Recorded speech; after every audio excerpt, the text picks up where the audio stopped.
1400 साल पहले कुरान की ये आयत नाजिल हुई। या अय्युहल्लज़ीना आमनू कुतिबा अलैकुमुस्सियाम कमा कुतिबा अलल्लज़ीना मिन क़ब्लिकुम लअल्लकुम तत्तक़ून। ऐ ईमान वालो, तुम पर रोज़े फ़र्ज़ किए गए जैसा कि तुमसे पहली उम्मतों पर फ़र्ज़ किए गए थे, ताकि तुम्हारे अंदर तक़वा पैदा हो जाए। ये आयत नाजिल हुई और सहाबाए किराम ने रमज़ान के रोज़े रखना शुरू किए।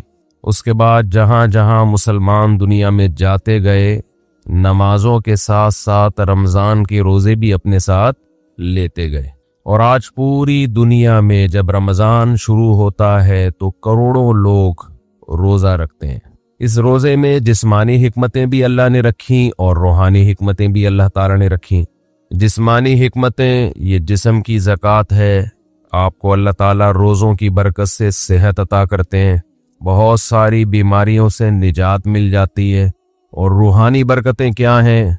इंसान के लिए दुनिया में सबसे मरगूब चीज़ खुराक है। ख्वाहिशात की दो किस्में होती हैं। एक ख्वाहिशात वो होती हैं जिनका आपकी बॉडी से ताल्लुक़ है, जो बॉडी की नीड है। एक ख्वाहिशात वो होती हैं जो ऊपर की ख्वाहिशात हैं। लग्जरी लाइफ, गाड़ी बंगला, अच्छी ड्रेसिंग, देखने में अच्छा नजर आऊं, इज्जत हो सोसाइटी में, दौलत हो मेरे पास। ये जो पहली किस्म की ख्वाहिशात है ना, जो आपकी बॉडी की नीड है, ये बहुत डेंजरस होती है। ये तीन किस्म की ख्वाहिशात हैं। एक खाने की ख्वाहिश, पीने की ख्वाहिश और एक जिनसी ख्वाहिश जिसे कहा जाता है, मर्द और औरत की एक दूसरे की तरफ अट्रैक्शन। ये तीनों किस्म की ख्वाहिशात हमारी बॉडी की रिक्वायरमेंट है, ये जिस्म की चाहत होती है। ये ख्वाहिशात पूरी ना हो तो हमारी बॉडी मुतासिर होना शुरू हो जाती है। अच्छा, कुछ ख्वाहिशात होती तो बॉडी की हैं, वो नेचुरल नहीं है। ख्वाहिशात तो समझ गए ना कितनी किस्म की होती हैं? दो किस्म की ना, एक बॉडी की रिक्वायरमेंट, बॉडी की नीड, और एक बॉडी की नीड नहीं है, यानी जिस्म का तकाजा नहीं है, बल्कि वो हमारी जिस्म से हट के ख्वाहिशात होती हैं। जैसे लग्जरी लाइफ है ना, हर आदमी चाहता है मेरी लाइफ कैसी हो, लेकिन ऐसा नहीं होता कि लग्जरी लाइफ की आपके पेट को कोई भूख लग रही हो, वो ख्वाहिश पूरी नहीं करेंगे तो बॉडी को कोई नुकसान हो रहा हो। जो बॉडी की नीड है ना, जैसे खाना पीना, ये तो अगर नहीं करेंगे तो बॉडी मुसलसल तड़पती रहेगी, मुसलसल एहतजाज करती रहेगी। और इन ख्वाहिशात को पूरा करना भी जरूरी है। नहीं करेंगे तो बिल आखिर बॉडी आहिस्ता आहिस्ता डैमेज होने की तरफ जाएगी और मर जाएंगे एक दिन। आपको अगर गद्दा नहीं मिलता सोने के लिए, अच्छा, इन्हीं बॉडी की ख्वाहिशात में एक नींद भी है। हम चार किस्म की ख्वाहिशात शामिल कर लेते हैं। नींद है, खाना पीना और जिसको जिनसी ख्वाहिश कहते हैं। ये इतनी डेंजरस होती है। जैसे नींद की ख्वाहिश को आप देख लो, अब गद्दे पे सोना ये बॉडी की नीड नहीं है, ये क्या है, एक लग्जरी लाइफ इंसान गुजारना चाहता है, उसका तकाजा है कि मेरा घर अच्छा हो, एयर कंडीशन रूम हो और टाइलें लगी हुई हो और फानूस लगे हुए हो। लेकिन जब आपको नींद आएगी तो जो गद्दे पे सोने के आदी हैं उनको फर्श पे नींद नहीं आएगी। लेकिन चूंकि नींद आपकी बॉडी की नीड है, एक वक्त आएगा कि बॉडी कहेगी मैंने सोना है, सोना है, सोना है, सोना है।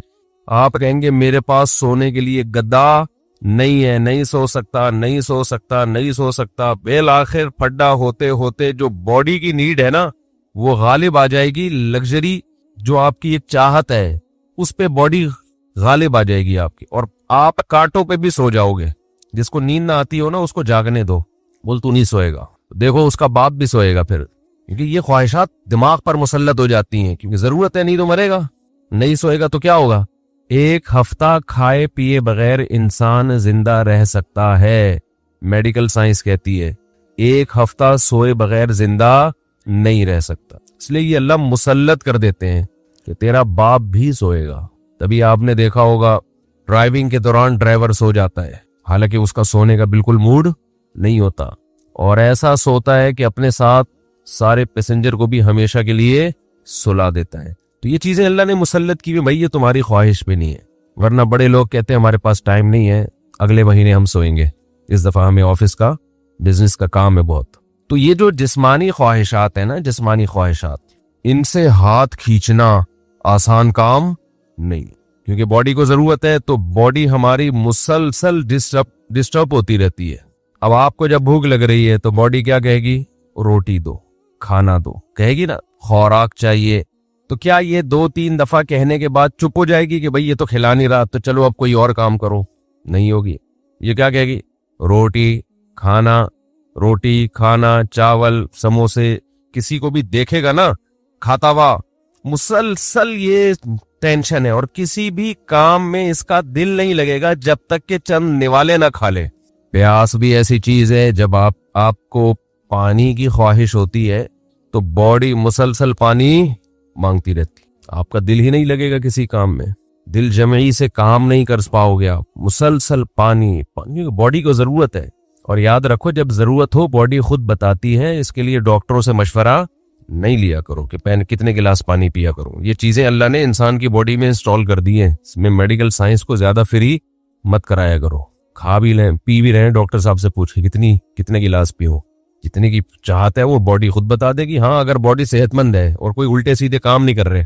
बाज दफा आप कोई उल्टा काम कर रहे होते हो जिससे फिर बॉडी धोखा देती है। जैसे जो लोग चाय ज्यादा पी रहे हैं, कॉफी, तो कैफीन क्या करती है कि प्यास का एहसास खत्म कर देती है, प्यास बुझा देती है और बॉडी से पानी पेशाब बना के निकाल देती है। एक तरफ पानी की कमी हो रही है, दूसरी तरफ उस कमी की को पूरा करने के लिए बॉडी को जो एहतजाज करना चाहिए, बॉडी वो एहतजाज नहीं कर रही, तो फिर पानी का फिर मशवरा डॉक्टर साहब से लेना पड़ेगा।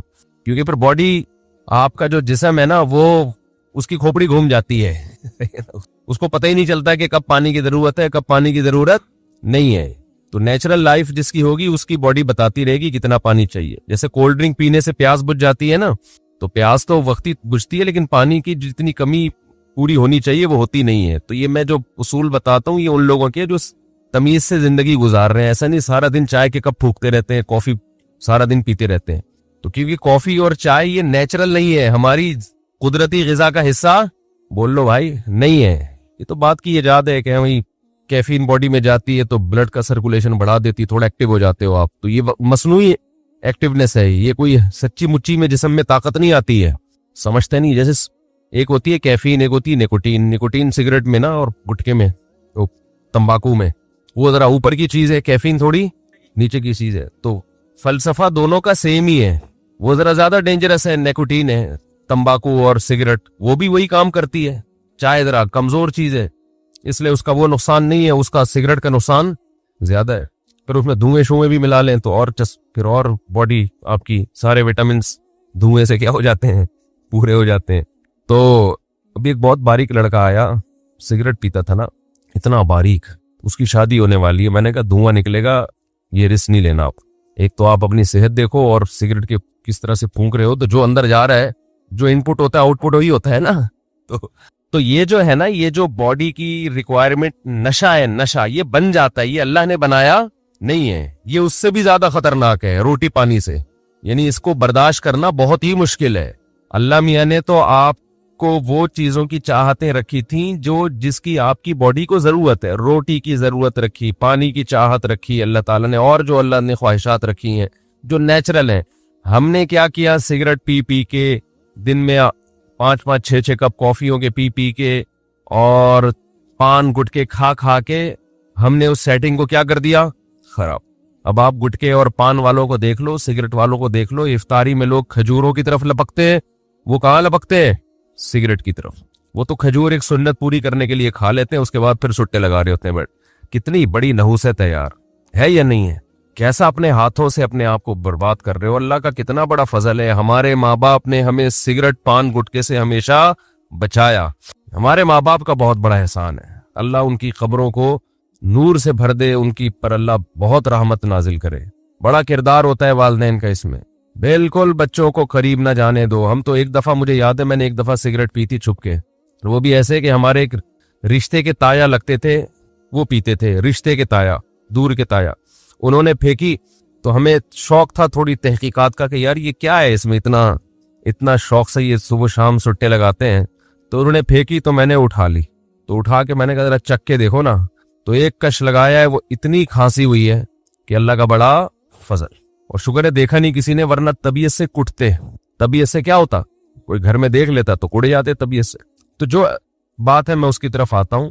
तो जो सिगरेट है और ये सब चीजें तो इंसान खुद आदी बना लेता है ना, तो ये मेरा आज का टॉपिक नहीं है। ये तो अपने हाथों अपने आप को आप जहन्नम की आग में डाल रहे हो, एक अजाब में डाल दिया आपने अपने आप को। अच्छा, एक बात खूब समझ लो, बात चल निकली है। ये जो सिगरेट वाले, गुटके वाले और बहुत ज्यादा जो कॉफी पीते हैं, चाय पीते हैं, बहुत ज्यादा कैफीन की लत पड़ गई है उनको, ये लोग अक्सर एक बात ये कहते हैं कि इससे जहन फ्रेश हो जाता है।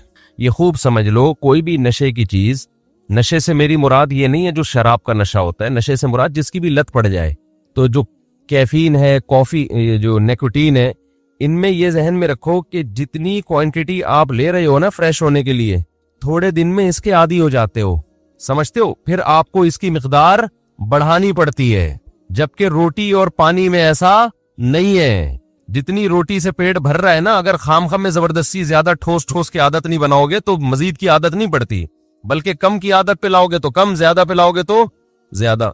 जबकि ये जितनी चीजें जो नेचुरल नहीं है, जो हमारी बॉडी की नीड नहीं है, इनको जब आप लोगे तो जितने कप में आज फ्रेश हो रहे हो ना, कल उससे तादाद बढ़ानी पड़ेगी। शराबी को देख लो ना, शुरू में एक घूंट में बहक जाता है और बड़ा मजा आता है उसको, उसके बाद पूरे क्रेट के क्रेट पी जाता है, लेकिन उसको वो नशा नहीं आता जो पहले दिन एक घूंट में आया था उसको।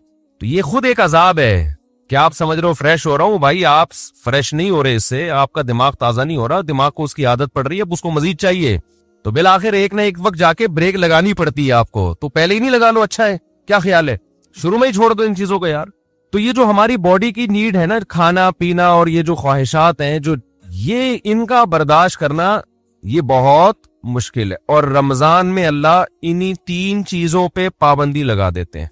वैसे तो 4 चीजें हैं ना जो बहुत ज्यादा इंसान को, जिसकी ख्वाहिश सोना और जिनसी ख्वाहिशात और खाना और पीना, तो इनमें से 3 अल्लाह ताला रोजे की हालत में क्या कर देते हैं? पाबंदी लगा देते। खाना पीना और जिनसी ख्वाहिश आप पूरी नहीं कर सकते। सोने पर अल्लाह पाबंदी नहीं लगाते, ये अल्लाह की रहमत है। अल्लाह चाहते तो रमजान में सोने पर भी पाबंदी लगा देते, लेकिन मा जअला अलैकुम फिद्दीनी मिन हरज, कुरान कहता है हमने दीन में तंगी नहीं रखी। ऐसा दीन बनाया जो हर दौर में हर इंसान के लिए सूटेबल हो, उसके लिए उस पर अमल करना मुमकिन। नींद का सेटअप, उसमें ज्यादा परेशानी हो जाती और ऐन मुमकिन है सेहत को नुकसान होना भी शुरू हो जाता। तो रमजान का मकसद लोगों की सेहतों को नुकसान पहुंचाना नहीं है, लोगों में ख्वाहिशात पे कंट्रोल करने का जज्बा पैदा करना है। और वैसे भी हिकमत की बात क्या है कि अल्लाह अगर नींद पे पाबंदी लगा देते ना, नींद पे, तो क्या होता? लोग मगरिब के बाद सोते और फजर में उठते हैं, क्या ख्याल है? तो नींद डबल कर रहे होते, उसका कोई फायदा नहीं था। यानी नींद ऐसी चीज है ना, जब आप पे मुसल्लत होती है तो आपके लिए उसको रोकना मुमकिन नहीं रहता। अब दिन के टाइम में नींद आती, आप लाजिमन आंख लग रही होती है आपकी, कहीं भी बैठे होते आंख लग जाती है आप। या फिर लोग क्या करते, इतनी लंबी लंबी रातों को नींद ले लेते, तो जो मकसद है वो हासिल नहीं होता। खाने में भी ऐसा ही करते हैं लोग। भाई उन्होंने कहा कि भाई सुबह सादिक से लेके मगरिब तक खाने पर पाबंदी है, तो मगरिब से खाना शुरू करो, सहरी तक नॉन स्टॉप, और खाते हैं अल्हम्दुलिल्लाह। पाकिस्तानी कौम गुर्बत महंगाई में भी दबा के फोड़ना फाड़ना लगा हुआ है। लेकिन आप जितनी भी स्पीड से जितना भी खा लें, उसके बाद भी बहरहाल चंद घंटों के बाद आपका मैदा खाली होता है। तो ये सुबह सादिक से लेके गुरूब आफ्ताब तक इतना टाइम होता है कि नॉन स्टॉप आप सारी रात भी फोड़ते फाड़ते रहे, फिर भी 5-6 घंटे बाद, सहरी के 6, 7, 8, 10 घंटे बाद मैदा क्या हो जाएगा?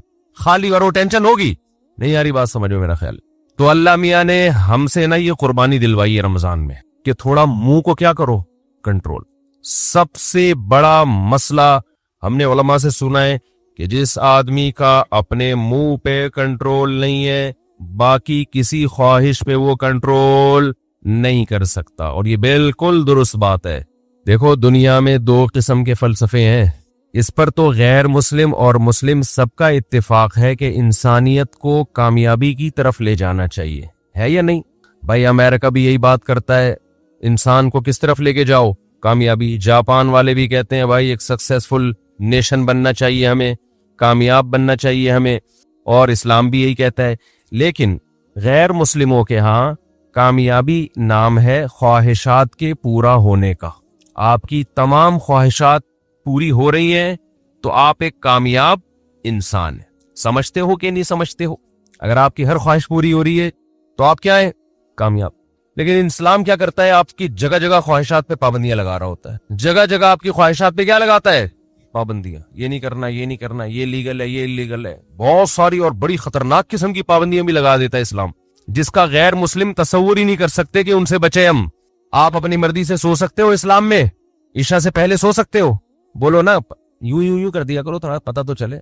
नहीं सो सकते। फजर से पहले उठना जरूरी है या नहीं है? अब एक आदमी कह रहा है यार मैं सो रहा हूं लंबा, बस 11 बजे उठूंगा। नहीं भाई, आपको इस्लाम पाबंदी लगाएगा कि आपको अपनी मर्जी से सोने की इजाजत नहीं, उठना पड़ेगा। सर्दी है, वुजू का दिल नहीं कर रहा, यख ठंडा पानी है, इस्लाम क्या कहेगा, गैर मुस्लिम क्या कहेगा, भाई नहीं नहीं उठो, या उठ गए हो तो हाथ मुंह मत धो। लेकिन इस्लाम आप पे पाबंदी लगाएगा, आपको हाथ मुंह धोने पड़ेंगे, चाहे ठंड लगे या ना लगे। बल्कि सर्दियों में वुजू करने में हदीस में आता है बहुत ज्यादा सवाब है, ऐसे गुनाह झड़ते हैं जैसे दरख्तों के पत्ते झड़ते हैं सर्दियों में। फिर इस्लाम आप पे पाबंदी लगाता है हलाल हराम की पाबंदियां, नजर भी उठा के देखने नहीं देता किसी आंटी को। कितनी सख्त पाबंदी है, ये नहीं है। गोरा सोच सकता है इस पाबंदी, वो तो नाइट क्लब में जाते हैं, शराब पीते हैं, और इस्लाम कह रहा है कि नाइट क्लब जाके जिना करना तो बहुत ही बड़ा जुर्म है। ला तक़रबुज़ ज़िना, करीब भी नहीं पटकना। कोई आंटी जा रही है इस नीयत से देख लूं कि यार कैसी हैं, ये भी आपके लिए क्या है, नॉट अलाउड। अच्छा, जो गैर मुस्लिम लोग हैं उनके यहाँ कि इंसान की हर ख्वाहिश पूरी हो, वो समझते हैं कि ये कामयाबी है। हकीकत पता है क्या है, जिसकी हर ख्वाहिश पूरी होती है वो डिप्रेशन का मरीज बनता है। ये बात खूब अच्छी तरह खोपड़ी में बिठा लो। जिसकी हर ख्वाहिश पूरी होगी वो क्या होगा, वो स्ट्रेस और डिप्रेशन में जाएगा। वजह उसकी है कि आपकी हर ख्वाहिश पूरी हो सकती नहीं है। अगर हो रही है ना तो उसका नतीजा निकलेगा कि आप में ख्वाहिशात पे कंट्रोल करने की ताकत खत्म। एक स्टेप ऐसा आता है जहां कोई ना कोई ख्वाहिश आपको कुर्बान करनी पड़ती है। दुनिया में कोई शख्स, फिरौन भी ऐसा नहीं गुजरा कि उसकी हर ख्वाहिश दुनिया में पूरी हुई हो। सारी पूरी हो रही थी, मूसा अलैहिस्सलाम आ गए, एकदम दिमाग खटका ना उसका, ये क्या हो गया भाई। ये तो होता है, जितनी भी आपके अंदर ख्वाहिशात है ना, पूरी करते रहे, कहीं ना कहीं आके कुदरत की तरफ से बैरियर खड़े हो जाते हैं आपकी राह में, और आप ख्वाहिशात पूरी करते करते यूज टू हो चुके होते हो। आपको ख्वाहिशात पे कंट्रोल करने की आदत नहीं रहती। फिर आप जाते हो स्ट्रेस में, डिप्रेशन में, और चीखो पुकार, मार धाड़। जैसे जो बच्चे ज्यादा लाड प्यार में पलते हैं वो बच्चे शोर शराबा ज्यादा मिचाते हैं। जिन बच्चों पे माँ बाप का कंट्रोल होता है कि कुछ ख्वाहिशात पूरी कर दी, कुछ पूरी नहीं की, वो बच्चे भी कंट्रोल्ड होते हैं। यकीन ना आए तो जाके मुशाहिदा कर लो। मैंने बहुत से बच्चे जिद्दी देखे हैं, चीजें उठा उठा के फेंक रहे, कोई बात नहीं मानते। वजह उसकी है कि माँ बाप इनकी हर बात मानते हैं। नहीं यार, ये समझ में पता नहीं, आप लोग लाडले बच्चे हैं अपने माँ बाप के या लाडले नहीं है, तो ये तो अल्लाह ही जानता है। लेकिन हमने ऐसे बच्चे मार्केट में देखे, हर ख्वाहिश पूरी हो रही है, बच्चा चिड़चिड़ा हो गया। अच्छा, जिस बच्चे के साथ उसका कोई बहन भाई ना हो वो भी चिड़चिड़े हो जाते हैं। उसकी वजह ये कि बहुत ज्यादा लाड प्यार इस इकलौते को मिल जाता है। क्या होता है, इकलौते। दूसरा मार्केट में करीबुल उम्र होते नहीं है, 2-4, तो माँ बाप की सारी लाड का और प्यार का मरकज ये इकलौता, इसकी हर ख्वाहिश पूरी। आप में से कोई इकलौता हो तो पेश की माजरत। नतीजा क्या निकलता है, उसकी तबीयत में चिड़चिड़ापन पैदा होना शुरू, मार धाड़। वो सोसाइटी में बसा औकात एक कामयाब इंसान बन के सर्वाइव नहीं कर पाता। अच्छा, हमारे एक रिलेटिव के यहाँ ना एक बच्चा हुआ, फिर उनके यहाँ फौरन दूसरा हो गया अगले साल। रिपोर्ट देखें, रिपोर्ट। हुआ ये है कि जब फौरन दूसरा आ गया 1-2 साल के बाद मार्केट में, तो जो पहला वाला था ना, अब उसको थोड़ी सी जेलसी बच्चों में होती है कि दूसरे को प्यार करो तो उसको गुस्सा आ रहा है कि इसको क्यों प्यार कर रहे हो। बच्चे करते हैं ऐसे, आपने देखा होगा। तो लोग कह रहे हैं कि यार ये जो उनके रिलेटिव है ना, कहने लगे ये गलत हुआ, पहले वाले के साथ जुल्म हुआ है। अभी इसकी उम्र थी, इसको मोहब्बतें मिलती, तवज्जो का मरकज बनता। मार्केट में दूसरा आ गया, जो मोहब्बत पूरी इसको मिलनी चाहिए थी वो डिवाइड होके आधी कहां जा रही है, तो ये पहले वाले के साथ जुल्म है। समझते हो बात को? तो भाई ये पहले वाले के साथ जुल्म नहीं है, उसकी ट्रेनिंग का हिस्सा है कि तू दुनिया में अकेला बाप नहीं है, तुम्हारे बहन भाई भी होंगे। अभी से उसके अंदर बर्दाश्त पैदा हो रही है। हकीकत है, उसके दिल में एक जज्बात होते हैं हसद के। बच्चों में होता है, बहुत ज्यादा जेलिसी होती है बच्चों में। एक को कुछ दो ना तो दूसरे को जरूरत नहीं भी हो, सिर्फ उसको तपाने के लिए मांगता है कि मुझे क्यों नहीं दिया। तो ये जो बर्दाश्त इसमें पैदा होगी ना, जब माँ बाप दूसरे को प्यार कर रहे हो, इसको गुस्सा आ रहा है, यही गुस्सा कुदरत चाहती है कि आए ताकि इसमें कंट्रोल पैदा हो। ये नहीं होता ना तो ये बड़े होकर अजाब बनता है। फिर बड़े होकर फिर क्या होता है कि ये क्यों आ गया दुनिया में, मेरे बाप की विरासत जो मुझे मिलनी थी इसको क्यों मिल रही है, ये उसमें शरीक क्यों हो रहा है। फिर ये यहां तक जाता है मामला। शुरू में ये मसला क्या कर दो, खत्म कर दो कि बेटा इस घर में और भी है, और मुमकिन है मुफ्ती साहब के भी में बयान सुनना शुरू किए तो स्पीड और भी बढ़ सकती है हमारी, एन मुमकिन है अगले साल नया मॉडल भी आ सकता है। तो अब ये जलते ही रहो बैठ के, तो या इसी को कबूल करो। और फिर एक अहम बात यह कि बच्चा माँ बाप की तवज्जो के लिए बहन भाई को वक्ती तौर पे बर्दाश्त नहीं करता, लेकिन अल्लाह ने एक ऐसा बच्चे में एक सॉफ्टवेयर डाला हुआ है कि वो अपने बहन भाइयों से मोहब्बत भी टूट के करता है। ये तो आप इसको दे रहे हो ना, माँ बाप इस नए मॉडल को जब प्यार करते हैं, मोहब्बत देते हैं, तो पुराने मॉडल को तकलीफ होती है। ये है इसकी जेलिसी। लेकिन आप जरा कोई थर्ड पर्सन उस नए मॉडल को हाथ उठा के देखे, पुराना मॉडल आड़ बन के खड़ा हो जाएगा कि मेरा भाई है, मेरी बहन है, तू कौन होता है हाथ उठाने वाला। तो ये जो मोहब्बत और कुर्बानी का जज्बा है, ये भी नए और पुराने में जब कम वक्फा होगा और नया मॉडल जल्दी आएगा, तो पुराने मॉडल में अपने बहन या भाई के लिए लड़ने का जज्बा ये भी जब ही पैदा होगा। नहीं आ रही बात। और ये थोड़ा सा इन नए और पुराने को बड़ा होने दो, फिर इनके आपस में खेल कूद देखो, मोहब्बतें देखो कैसी होंगी। तो ये जो फजूल किस्म के लिबरल लोगों की फजूल बातें हैं ना कि अभी तो पुराने वाले को टाइम ज्यादा चाहिए था, एक्चुअली नया वाला आ गया मार्केट में, तो एक्चुअली ये टोपी ड्रामे, ये किसी और को गिनतियां सिखाना जाके सारी नेचुरल लाइफ का बेड़ा गर्क कर दिया। बच्चे को अपने जैसा बच्चा चाहिए भाई खेलने कूदने के लिए, उसको माँ बाप से ज्यादा जरूरत बहन भाइयों की है। माँ बाप तो सिर्फ केयर करते हैं कि क्या कर रहा है, खराब तो नहीं हो रहा, सुट्टे तो नहीं लगा रहा है, ऐसा तो नहीं ताया ने सिगरेट फेंकी उठा के पी रहा है। माँ बाप का काम सिर्फ ये निगरानी करना है। बाकी तो उसको जो उसकी जो इंटरटेनमेंट वाली लाइफ है, जो उसको इंटरटेन करेगी, वो तो बहन भाई करेंगे। खुश रहेगा, खेलेगा कूदेगा, उन्हीं के से सीखेगा, मारेगा, रोएगा, पिटेगा भी, पीटेगा भी, यही तो लाइफ है उसकी। हर ख्वाहिश पूरी होने से इंसान बनता नहीं है बल्कि बिगड़ता है। बच्चों की सेल्फ रिस्पेक्ट, हम भी इसके कायल नहीं है कि बच्चों को मारा पीटा जाए, माँ बाप बिगाड़ देते हैं मार पीट के, लेकिन ये जो सेल्फ रिस्पेक्ट और ये अभी उसको बड़ा होने दो मेरे भाई, अभी छोटा है, अभी उसको तरबियत की जरूरत ज्यादा है। उसको बदतमीजी मत करने दो बड़ों के साथ।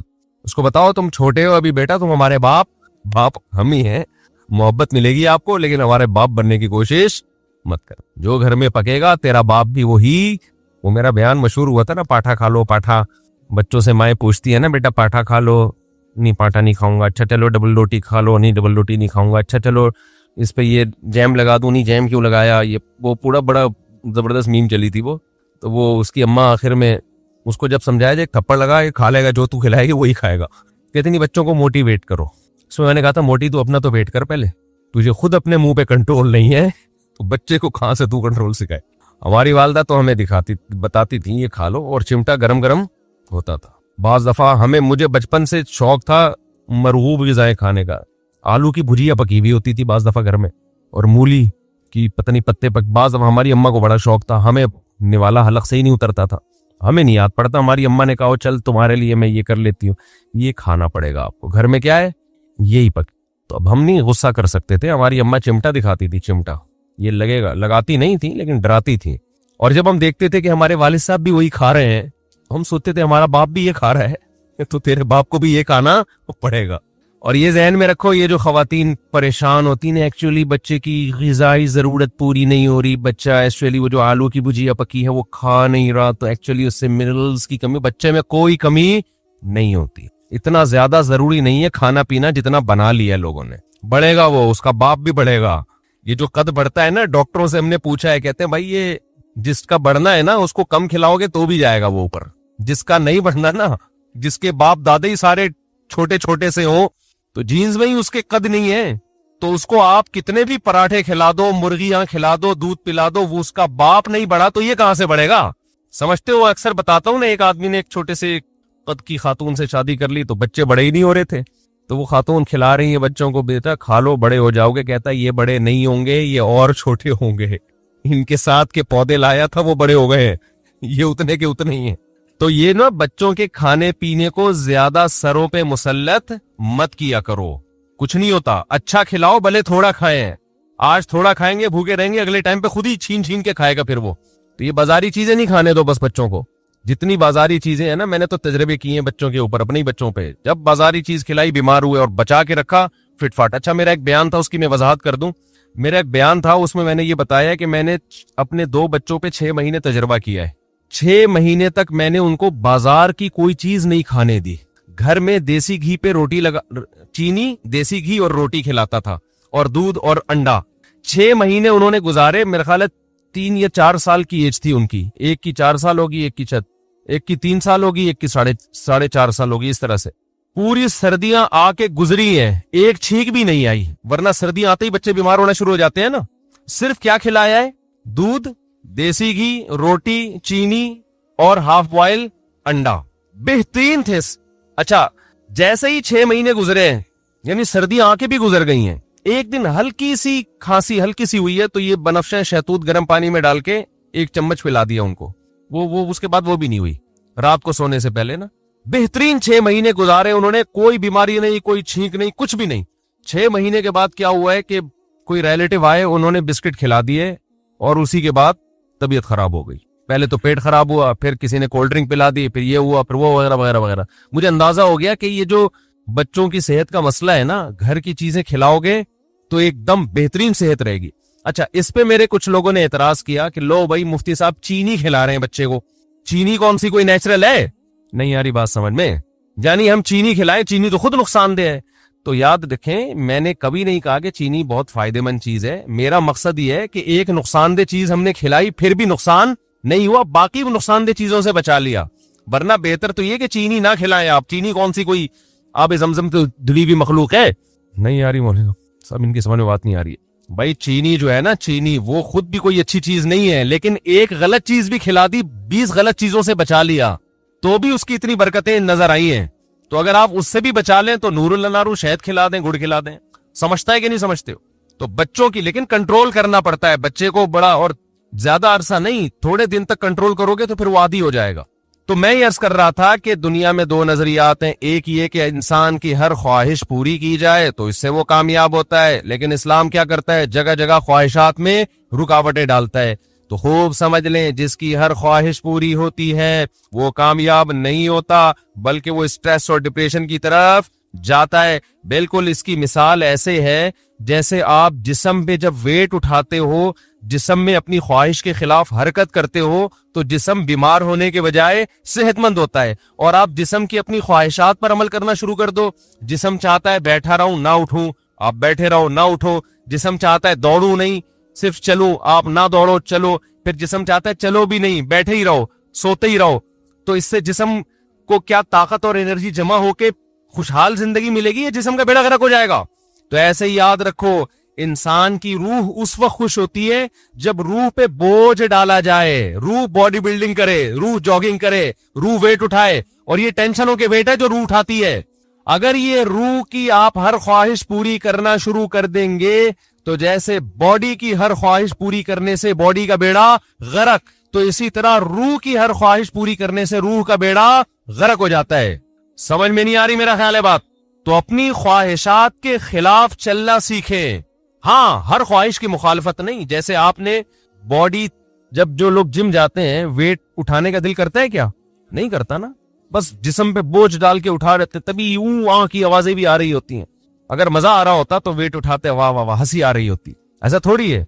तो इसी तरह याद रखें, हाँ, वेट हद से ज्यादा उठाएगा तो बॉडी खराब हो जाएगी। इसी तरह रूह पे जब बोझ हद से ज्यादा पड़ जाता है तो फिर रूह खराब होना शुरू होती है। लेकिन ये अल्लाह की रहमत है कि उसने हमारी रूह पे हद से ज्यादा बोझ डाला ही नहीं है। अगर अल्लाह कह देता 24 घंटे के रोजे रखो पूरे रमजान, और सहरी में सिर्फ 10 मिनट खाने की इजाजत है, 23 घंटे 50 मिनट भूखे रहना है, 10 मिनट क्या करना है? खाना खाना है, तो शायद ये हमारी ताकत से ज्यादा बोझ हम पे डाल दिया जाता। मरते फिर भी नहीं, इतनी जल्दी मरता नहीं है आदमी भूख से, याद रखो। लेकिन ये मुमकिन है कि हम पे होता नहीं हमसे। मा जअला अलैकुम फिद्दीन मिन हरज, अल्लाह कहते हैं इतदाल से बोझ डाला है। अल्लाह कह देता 50 नमाजें पढ़ो, तो पढ़नी पड़ती कि नहीं पढ़नी पड़ती? कितनी टेंशन वाला काम हो जाता भाई, कितनी टेंशन वाला काम। अल्लाह मियां ने 5 रखी, और वो भी दिन के 2 किनारों पर रख दी 2 नमाजें, और सिर्फ असर और मगरिब ऐसी हैं जो जल्दी जल्दी आती हैं, वरना बड़ा फासला है इन दो नमाजों के दरमियान। अल्लाह मियाँ ने हुक्म दिया नजर की हिफाजत करो, लेकिन साथ में निकाह की तरगीब भी दे दी, तो आसान कर दिया ना। अगर ये होता कि ईसाइयों में पादरियों की तरह पादरियों को हुक्म था कि शादी ना करो, जैसे कि उन्होंने खुद बनाया हुआ था, इस उनके मजहब का नहीं था, लेकिन दूसरी तरफ जिना पर भी पाबंदी, तो डिप्रेशन में जाते कि नहीं जाते। अल्लाह मियाँ ने कहा भाई नजर की हिफाजत करो, और ये भी हमारे फायदे के लिए। अगर अल्लाह हुक्म देते नजर की हिफाजत ना करो लेकिन सिर्फ जिना से बचो, तो जिना से बचना बहुत मुश्किल हो जाता, क्योंकि जो बुराइयों में पड़ते हैं नजर की हिफाजत नहीं करते उनके लिए जिना आसान हो जाता है, और जो नजर की हिफाजत करते हैं उनके लिए जिना मुश्किल होता है। तो ये भी हमारे फायदे के लिए हुक्म दिया कि भाई ऐसा काम ही मत करो कि उसकी तरफ तुम्हारी बुराई की तरफ तवज्जो जाए तुम्हारी। अल्लाह मियाँ ने हुक्म दे दिया माँ बाप की इताअत करो, फर्मा बरदारी करो, लेकिन उसकी भी एक लिमिट रख दी, एक हद रख दी। यानी कोई ऐसा हुक्म नहीं है जो ऐसा बोझ हम पे डाला जा रहा हो जो हमारे बस में हो ही नहीं। सूद को हराम करार दे दिया, लेकिन मुजारबत और शिरकत को जायज करार दे दिया। आप किसी को लोन देके मुतय्यन नफा लेते हो कि 1 लाख पे 2,000 रुपए 5,000 हराम है, लेकिन ऐसा नहीं कि पाबंदी लगा दी। अल्लाह ने कहा यही 1 लाख रुपए दो, जो प्रॉफिट होगा उसमें शिरकत कर लो। समझ में आ रही है बात? जो प्रॉफिट होगा उसमें क्या कर लो भाई, तुझे जितना प्रॉफिट होगा उसमें इतनी फीसद मेरा। अब वो घुन्ना बन के प्रॉफिट बताना पड़ेगा उसको। और जो सरमायादार लोग हैं ना वो प्रॉफिट बताना नहीं चाहते, वो कहते हैं हम आपके 1 करोड़ से जितना भी उठाएं आपको इतना मिलेगा बस। इस्लाम कहता है नहीं भाई, पैसा इसका लग रहा है तो उसको बताओ तो सही कितना कमा रहा है तू। अबे 1% भी दोगे ना आप। देखो आपने जैद को 1 करोड़ रुपए दिए, जैद को कहा तू 1 करोड़ से जितना भी कमाएगा ना बेशक मुझे 1% दे दे, लेकिन परसेंटेज होनी चाहिए 1%। उसका फायदा क्या होगा, वो 1 करोड़ पे आपको 1 लाख देगा ना, आपको फौरन पता चल जाएगा वो कमबख्त 99 लाख कमा रहा है। समझ में आ रही है बात? सूदखोर ये वो अपना प्रॉफिट बताना नहीं चाहता। 1% भी देगा ना आपको ये तो पता चल जाएगा ना, जब 1% 1 लाख है तो इसका मतलब बाकी 99 कितना है, वो 99 लाख है। इसका मतलब ये गुन्ना मेरे 1 करोड़ से 99 लाख कमा रहा है और मुझे कितना दे रहा है, 1 लाख। लेकिन अगर सूदी निजाम होगा, आपने जैद को 1 करोड़ रुपए दिए, आपने कहा मुझे हर महीने 1 लाख दे देना, तू कितना कमा रहा है मुझे इससे गरज नहीं है, वो 1 लाख रुपए ला के देगा, आप गले मिलेंगे, शुक्रिया अदा करेंगे, कितना नेक आदमी मुझे 1 लाख रुपए दे रहा है, और वो भी रोते हुए देगा यार कारोबार का तो बेड़ा ही गर्क हो गया, लेकिन मैं तुझसे वादा किया 1 लाख ले ले। आपका दिल चाहेगा इस गरीब को 2 करोड़ और दे दूं मैं, उल्लू बनाता रहेगा, आपको बेवकूफ बनाता रहेगा। लेकिन अगर परसेंटेज के हिसाब से होगा तो आपने जब जैद को 1 करोड़ दिए, आप लोग को समझ में ही नहीं आ रहा, तो बिजनेस कहां से करोगे जो तुम्हारी समझ में इतनी बातें नहीं आ रही। मुझे लग रहा है आपके चेहरों से कि जो मैं कह रहा हूं ऊपर से गुजर रहे हैं आपके। जैद को आपने 1 करोड़ रुपए दिए, आपने कहा मुझे जितना प्रॉफिट होगा उसमें 1% चाहिए, वो 1 लाख रुपए लेकर आया, तो आप समझ जाओगे ये कमबख्त कितने कमा रहा है, 99 लाख। अब उसको रोने की इजाजत, वो रोने का बहाना नहीं करेगा, और आपको उससे मांगोगे भी कि जो जितना प्रॉफिट हुआ है मुझे दिखाओ, ताकि पता चले कि ये वाकई 1% बनता है कि नहीं बनता है।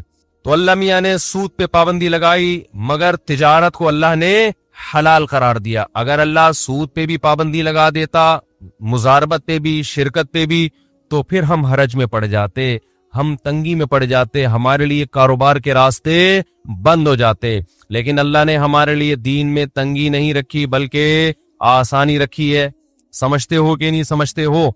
तो इसी तरह अल्लाह मियाँ ने लेकिन बोझ डाला है हमारे ऊपर। ये नहीं क्या कि बिल्कुल फ्री स्टाइल की जिंदगी गुजारोगे, कोई टेंशन ही नहीं होगी, ये कामयाबी नहीं है। टेंशनें उठानी पड़ेंगी, बहुत सारी टेंशनें लगा दी अल्लाह मियाँ। और उस टेंशन से फायदा क्या होता है कि हमारी रूह वजन उठाती है, जिससे रूह टेंशन से बचती है, रूह सेहतमंद होती है, और रूह डिप्रेशन और स्ट्रेस की तरफ जाने से बच जाती है। तभी आपको मुसलमानों में खुदकुशी का रेशो दूसरी कौमों की निस्बत कम नजर आएगा। मुसलमानों में डिप्रेशन के मरीज दूसरी कौमों की निस्बत कम नजर आएंगे, हालांकि डिप्रेशन वाले काम मुसलमानों में बहुत ज्यादा हैं। मुसलमान गैर मुस्लिम एक डिप्रेशन पालने के लिए तैयार नहीं, मुसलमान 4-4 डिप्रेशन की बात करते हैं। आई बात समझ? हम मस्कत में थे तो हमारे बहुत से उलमा अपनी अपनी फैमिलियों के साथ आए थे, बेगमात के साथ आए थे। तो एक मौलाना साहब नए नए पहुंचे, तो वो मेजबान ने उनसे पूछा मजबूरी साथ में है या बगैर मजबूरी के आए हैं? मैंने कहा ये क्या कह रहे हैं? फिर पता चला बेगम को प्यार से क्या कहते हैं, ये मजबूरी। तो बड़ा जबरदस्त लफ्ज था उनका भाई, क्योंकि जब मजबूरी साथ में होती है तो फिर घर से ज्यादा देर बाहर नहीं रह सकते, आप बताना पड़ता है। जो बगैर मजबूरी के आया वो तो जहां मर्जी जाए।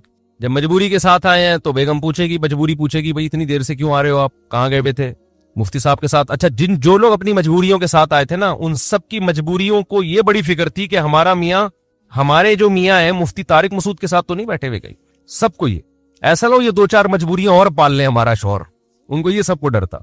तो मुसलमान के पास टेंशन के मौके बहुत हैं, फिर भी टेंशन नहीं लेता। ये गुर्बत और महंगाई आप थोड़ी देर के लिए अंग्रेजों को दे दो तो खुदकुशी के लिए मेरे भाई रजिस्ट्रेशन फॉर्म क्या हो जाएंगे, खत्म हो जाएंगे। हमारे वाले हुक्मरान 1 हफ्ते के लिए उनको उधार दे दो आप, सच्ची मुच्ची के तो नहीं लेंगे, सिर्फ उधार दे दो आप उनको कि 1 हफ्ते बाद वापस ले लेंगे। 1 हफ्ते में ऐसा बेड़ा गर्क हो जाएगा, कोई खंबा उनका बिजली का बाकी नहीं बचा होगा। उनके यहाँ तो खंबे होते नहीं, अंडरग्राउंड ही होता है सब कुछ। ये हम है, ठीक है ना। डॉलर कहां से कहां पहुंच गया, मैं तो कभी सोचता हूं तो थोड़ी डिप्रेशन शुरू हो जाती है, फिर मैं सोचता ही नहीं कि अब मरेंगे तो वैसे ही सब क्या हो जाएगा, खत्म। हमारे तो असल आखिरत है ना। जो देखो दाल पानी अल्लाह ने जो मोटी मोटी जरूरतें वो तो अल्लाह वैसे ही पूरे। और पाकिस्तान का तो हाल ऐसा है कि बचपन से सुनते आ रहे हैं कि बैंक करप्ट होने जा रहा है। पाकिस्तान का ऐसा अल्लाह के साथ अल्लाह का मामला है, बचपन से महंगाई बढ़ रही है। मुझे याद है वो दौर में बहुत छोटा था, रोटी 4 आने की मिलती थी, 1 रुपए की 4 रोटियां। जब 8 आने की हुई तो सब चीख उठे कि रोटी डबल हो गई भाई। 1 रुपए की 4 रोटियों के बजाय अब 1 रुपए की कितनी मिलेंगी, 2 रोटियां। लोग चीख उठे थे, महंगाई बढ़ रही है। फोड़ना उसी हिसाब से लगा हुआ था, उसी। फिर रोटी 1 रुपए की हुई, फिर 5 रुपए की हुई, फिर 10 रुपए की हुई, अब पता नहीं कितने की चल रही, 35। अस्तगफिरुल्लाह। मेरे यहाँ मेहमान आते हैं ना तो चाय मंगवाता हूँ मैं होटल से। अब हमारे दिमाग में वो चंद साल पहले की चाय थी, पता नहीं 10 रुपए का कप था, 15 रुपए का कप था। मेरी खोपड़ी में वही घूम रही है, मुझे क्या पता इतनी स्पीड से हिसाब खराब हो गया। मेहमान आ रहे हैं, ले आ यार 4 चाय ले आ, 5 चाय ले आ। अच्छा वो गार्ड जो है ना, वो जो खादिम बिल बना के देता है, मुझे लगता था यार ये कुछ ज्यादा ही, पता नहीं खुद तो नहीं इसने अपने कई मेहमानों के अलग से खांचे खोले हुए इसने। एक दिन मैंने कहा यार इतना तो मेहमान मेरे नहीं आए जितने तुम बिल बना रहे हो। उसने कहा उस्ताद जी 60 रुपए का कप है चाय का, 60 रुपए। अबे मैंने कहा इतने का तो कप नहीं आता जिसमें चाय डाली जा रही है। तो मुझे तो ख्याल हुआ मैं नोटिस लगा दूं कि मेहमान लोग अपनी चाय अपने साथ लेके आएंगे। भाई ये कोई मजाक थोड़ी है यार, मिलने भी हमसे आओ, चाय भी कौन पिलाए, काम भी तुम्हारा हो, चाय हम पिलाएं। खैर इतना भी ऐसा नहीं है, इंशाल्लाह पिला देंगे। लेकिन ये कि ये है तो फिक्र की बात ना। लेकिन ना चाय वालों की चाय रुक रही है, ना नली निहारी की सेल में कमी आ रही है, ना बर्गर बिकने में कमी, ना KFC वालों के यहाँ रश में कमी। मैं तो लोगों पे हैरान होता हूँ, लोग बात कर रहे होते हैं ना मेरे सामने, दोस्त अहबाब भी, यार मुफ्ती साहब महंगाई ने कमर, ऐसे खुजा रहे होते हैं, महंगाई ने कमर तोड़ दी यार, इतना महंगा हो गया खाना, अब तो रोटी खरीदने की ताकत खत्म हो गई। फिर थोड़ी देर चले यार निहारी खाने चलते हैं, जरा चले मुझसे नली निहारी का प्रोग्राम हो जाए। ये हर एक का हाल है। ऐसा लगता है कि इतनी करप्शन और इतनी महंगाई के बावजूद बरकत कहाँ है, वो भी अल्लाह ने हमें ही दी है। लोगों के चेहरे खिले हुए हैं माशाल्लाह, पेट भरे हुए हैं। होटल के बाहर जाओ ऐसा लगता है फ्री में बांट रहा है, पांव रखने की जगह नहीं है। महंगे से महंगे होटल जाओ वहां भी यही हाल है।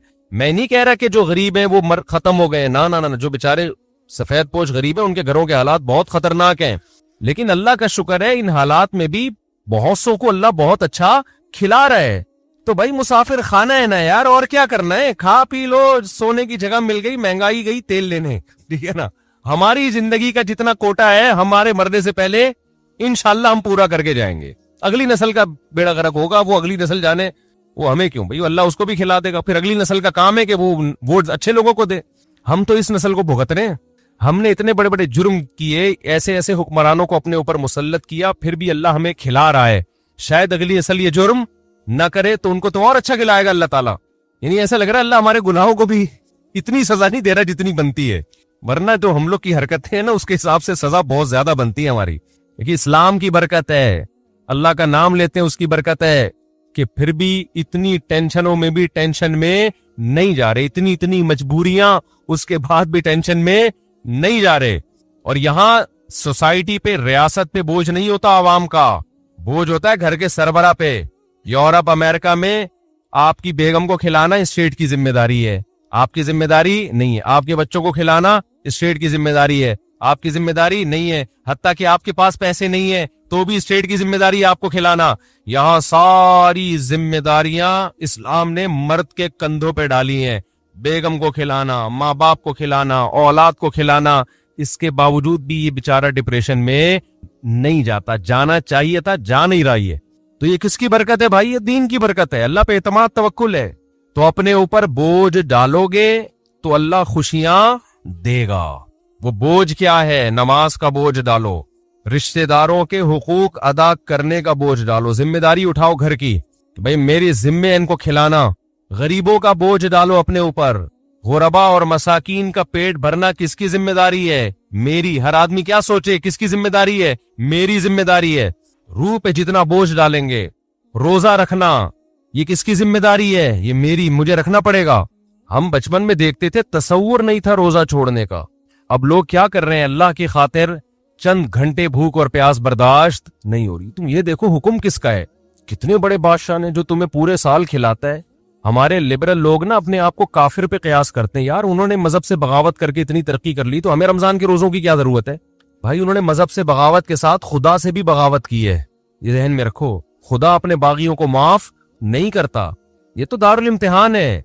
ला यगरुर का तक़ल्लुबुल्लज़ीना कफ़रू फिल बिलाद। कुरान कहता है जो अल्लाह के नाफरमान है उनकी जमीन में ऐशो इशरत देखकर तुम कभी भी मुतासिर मत हो, ये तुम्हें धोखे में न डाल दे। मताउन कलील, ये दुनिया के चंद दिनों के चंद टके है, ये कुछ भी नहीं है। तुम्मा मावाहुम जहन्नम, उसके बाद इनका ठिकाना क्या है? जहन्नम की आग है। तो अभी से नियत कर ले, रमजान में इंशाअल्लाह भरपूर तरीके से रोजे रखेंगे, एक रोजा भी जाया नहीं करेंगे। वक्ती टेंशन है रोजा रखने में, लेकिन नबी सल्लल्लाहु अलैहि वसल्लम ने फरमाया लिस्साइमी फरहतान, रोजेदार को अल्लाह दो खुशियां देता है।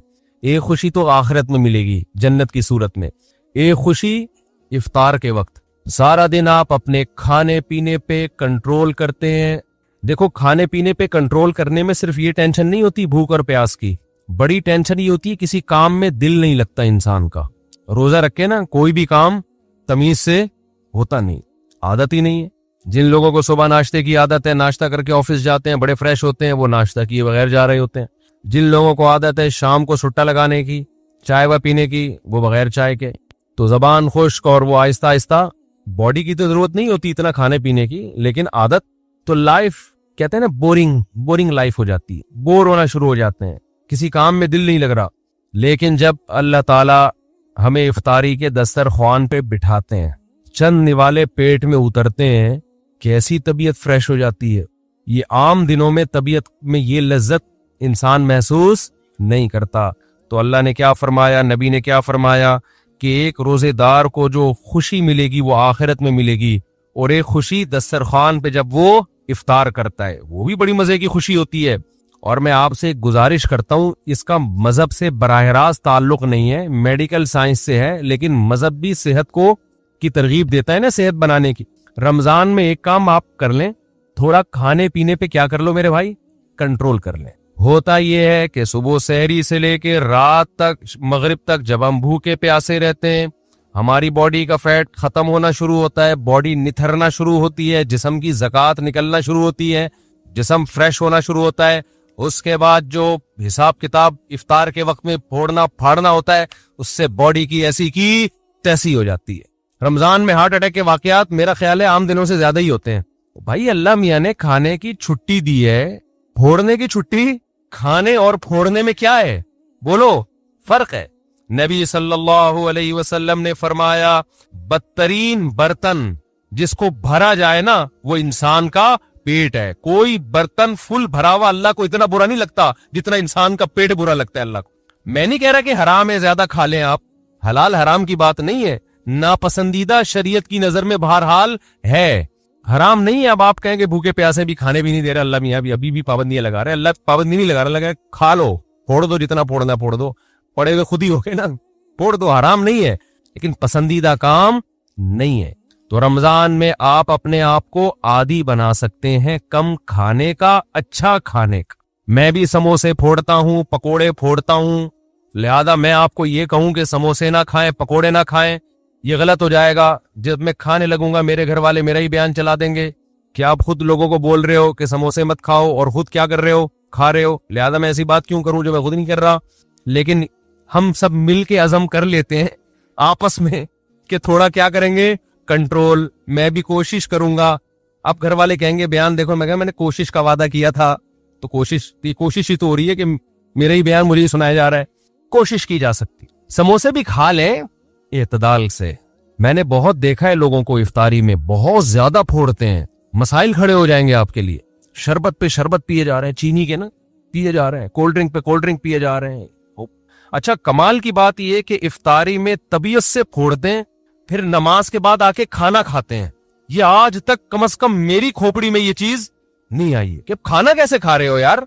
या तो एक खजूर से रोजा इफ्तार किया होता है, नमाज पढ़ के आगे खाना खाते। ये बहुत जगह हमने देखा है, इफ्तार पार्टियों में भी होता है। पहले इफ्तार पार्टी में केक, पेस्ट्रियां, समोसे, पकोड़े और चिकन और क्या कुछ होगा, वो खाने के बाद चलो जी अब जमात से नमाज पढ़े, अब खाना लगा हुआ है। अब मुझे कह रहे हो तो वो खाना लगा दिया। खाना ये क्या खाया हमने भाई? एक एक आदमी ने कम से कम 6-6 समोसे खाए हैं और इतने पकोड़े खाए हैं, तो अब खाना क्या?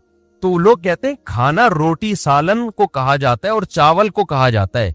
ये जो हमने खाया है खाने से पहले, जो नमाज से पहले इफ्तारी में, ये रोटी सालन नहीं था। ये समोसे, पेस्ट्रियां, पकोड़े और पता नहीं रोल और क्या क्या चीजें आ रही हैं, ये तो वो था।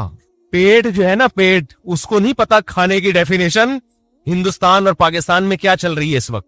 पेट ये देखता है कि ऊपर से कोई चीज आ रही है, उसको हजम करना शुरू कर दो, पेट उसी को खाना कहता है। नहीं आई बात मेरा ख्याल है। एक दफा हमारा पेशावर जाना हुआ, तो हमारे कुछ मेजबान थे, वो माशाल्लाह पठान लोग तो वैसे ही बड़े सखी होते हैं। उन्होंने क्या किया, मेरे लिए ना देसी मुर्गियों की वो ला के रख दी। देसी मुर्गियां ना रोस्ट, बड़ी जबरदस्त थी वो, राने उसकी भुनी हुई, हमने फोड़ ली। वो माशाल्लाह बड़े हैवी खाना था, तो मैंने अच्छी तरह तबीयत से खा लिया, बड़ा मजा आया। मैं तो कहा हो गया खाना भाई, इतनी देर में अब खाना आ रहा है। अब मैं मुझ पे ना, क्योंकि वो फिर खिलाते भी जबरदस्ती हैं, मुझ पे राशा तारी हो गया। मैंने कहा अल्लाह खैर करे, अब क्या होगा। उन्होंने कहा वो सब खाना। मैंने कहा भाई हमारे अंदर तो ताकत नहीं है। उन्होंने कहा तुम्हारे बाप को भी खाना पड़ेगा। उनका ये अल्फाज नहीं थे, लेकिन स्टाइल इसी किस्म का था। वहां ऐसा नहीं हो सकता कि खाना आए और आप नहीं खाओ। फिर हमने खाया, थोड़ा सा खाया। तो इफ्तारी में क्या कर रहे होते हो भाई? तो आप बेहतरीन, आप तजर्बा करके देख लो मेरे मशवरे पर। इफ्तारी में शरबत ना पियो आप। मैं आपको बता रहा हूं, आपका दिमाग ऐसा फ्रेश हो जाएगा ना, आप कहोगे वाह मजा आ गया भाई। अक्सर आपने देखा होगा इफ्तारी करते ही लोग टुन हो जाते हैं, देखा होगा ना। मगरिब के बाद घर जाते हैं, बिस्तर से उठा ही नहीं जाता। फिर तरावी में ऐसे झूम रहे होते हैं जैसे जिन पर लगता है किसी ने कोई कब्र से मुर्दा उखाड़ के लाके यहाँ खड़ा कर दिया है। ये हालत होती है। आपको जो नींद आती है ना, मीठा खाने से आती है, खूब समझ लें, कार्ब लेने से आती है। आप अपनी खुराक में कार्बोहाइड्रेट को कम कर दें, आप फ्रेश भी होंगे, नींद भी नहीं आएगी, जिस्म को ताकत पूरी मिलेगी। आप इफ्तारी में तजर्बा करके देख लें, मीठे में सिर्फ खजूर खाएं आप इफ्तारी में, उससे नींद नहीं आएगी। खजूर में कोई अलग टाइप का मीठा होता है। आपने इफ्तारी में शरबत नहीं पीना, आपने इफ्तारी में रोटी चावल नहीं खाने, थोड़े से खा लें आप, ज्यादा नहीं खाएं। खजूर को फोकस करें आप, जो चने की चाट वगैरह है ना, उसको फोकस करें, वो खाएं, पेट भी भर जाएगा आपका। सफेद चना नहीं आता और काला चना, इसकी कोई मजे की चाट या लोबिया की चाट बना के वो फोड़ दें आप, पेट भी भरेगा आपका। लेमन पी लें, लेमन, लीमू का थोड़ा सा, बेशक थोड़ी बहुत चीनी डाल, वो बगैर वो उसके पिया नहीं जाता, शहद डाल दें उसमें तो ज्यादा अच्छा है। वो पी लें आप अपने खर्चे पे। ये सारे काम अपने खर्चे पे करने, ऐसा ना मुझे फोन कर रहे हो हमने आप इतना कुछ इंतजाम कर लिया है, पैसे भिजवा दें। तो खजूरें फोड़ दें आप इफ्तारी में, और चाट वाट से पेट भर लें आप, ये चने की चाट वगैरह से ना, दही बड़े वगैरह से, इससे पेट भर लें आप, तो आपको नींद नहीं आएगी, आप फ्रेश हो जाओगे, ताकत भी पूरी मिलेगी आपको। और ये जो इफ्तारी करके टुन टुन से घूम रहे होते हैं ना, और तरावी में भी इधर उधर झूम रहे होते हैं, ये कैफियत आपकी नहीं हो। तो इस रमजान में कोशिश कर लें, रोटी चावल थोड़ा कम कर दें, मीठी चीजें थोड़ा कम कर दें। हाँ, मीठे में खजूर खा लें आप, उससे इंशाल्लाह कुछ नहीं होगा, बल्कि फायदा ही होगा। तो ये थोड़ा सा इस दफा हमारे मशवरे पे आप कंट्रोल करके देखें, मजा ना आए पैसे वापस। तो आपको लगेगा आपकी निगाहें रोशन हो गई हैं, दिमाग फ्रेश हो गया है, आपका हाफजा और अच्छा हो गया। मैंने तजर्बा किया, मैं हवाई बातें नहीं कर रहा। रोजा रखो और रोटी चावल जरा कम खाओ इफ्तारी में और सहरी में भी, आप ऐसा निथरना शुरू हो जाओगे, ऐसी आंखों में बिनाई आपकी तेज हो जाएगी और ऐसी फ्रेश हो जाओगे कि हटो बच्चों हो जाएगा बस। और क्या कहूं मैं, वो एक मौलवी साहब तकरीर कर रहे थे ना, नहीं वो इनकी तकरीर सुना रहा मैं आप, तो वक्त भी पूरा हो गया है। तो ये थोड़ा सा रमजान में क्या करना है, थोड़ा सा मीठे पे थोड़ा सा क्या कर लो भाई, कंट्रोल कर लो मीठे पे। रोटी चावल भी मीठी ही चीजों में शुमार होता है उसका, क्योंकि उसमें कार्ब बहुत ज्यादा है। थोड़ा सा कंट्रोल कर लें। देखो आपकी सेहत, क्योंकि रमजान का तोहफा अल्लाह ने गैर मुस्लिम को नहीं दिया, किसको दिया है? मुसलमान को। तो मुसलमान इसको सेहत बनाने में बेहतरीन इस्तेमाल कर सकता है, तो रूहानी फायदे भी होंगे और जिस्मानी भी। लेकिन मुसलमान सुबह से लेके शाम तक रोजा रख के इफ्तारी में तबीयत से फोड़ फाड़ के जिस्मानी कुव्वत का बजाय उसको बनाने के उसका बेड़ा गर्क कर देता और बेड़ा ही गर्क हो जाता है। तो अल्लाह ताला हम सबको हिदायत दे और तमीज से खाने पीने की तौफीक अता फरमाए।